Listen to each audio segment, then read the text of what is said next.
Assalamu alaikum wa rahmatullahi to all my viewers. I'm back again. I just finished discussing what diabetes is all about, and I'm going to now talk about the types before we talk about the causes of diabetes. All we need to know them before planning the therapeutic menu for diabetes patients in order to control the sugar level. So there are different types of diabetics. There are different types. The most common one is referred to as the type 1 diabetes and the type 2 diabetes.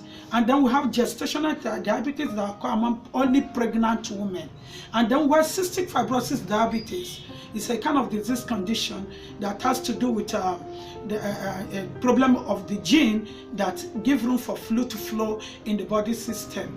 And then we can also have a diabetes that can be caused by maybe another induced disease like obesity and so on.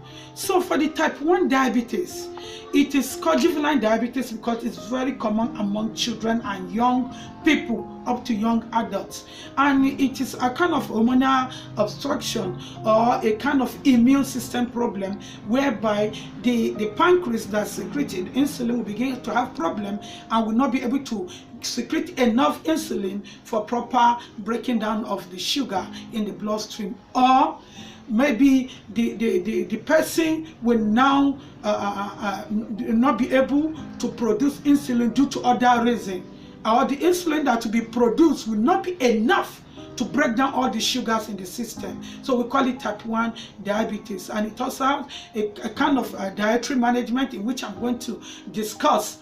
Some children are born with it.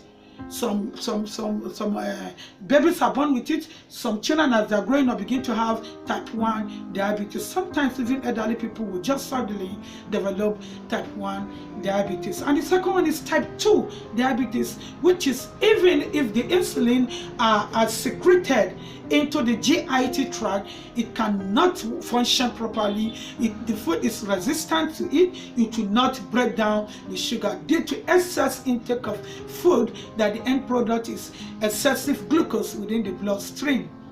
This type 1 diabetes, the first one I described, type 1 diabetes, can also be referred to as the insulin dependent diabetes, because at this time, when I will tell you the management, I will explain to you how they must take insulin, insulin, to able to break down their sugar level. But for type 2 diabetes, already insulin is there.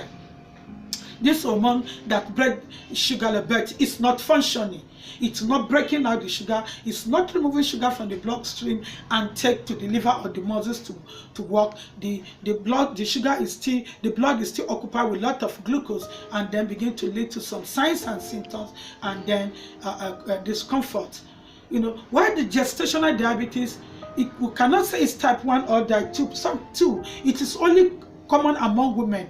I already did a video that has to do with gestational diabetes, where women that are pregnant will just develop this type of diabetes, which is due to hormonal change in their system as they are in their gestational period. And most of these pregnant women can be too sedentary in life that they will not go out to burn out the glucose in their system. And some of them eat excessively sugary foods.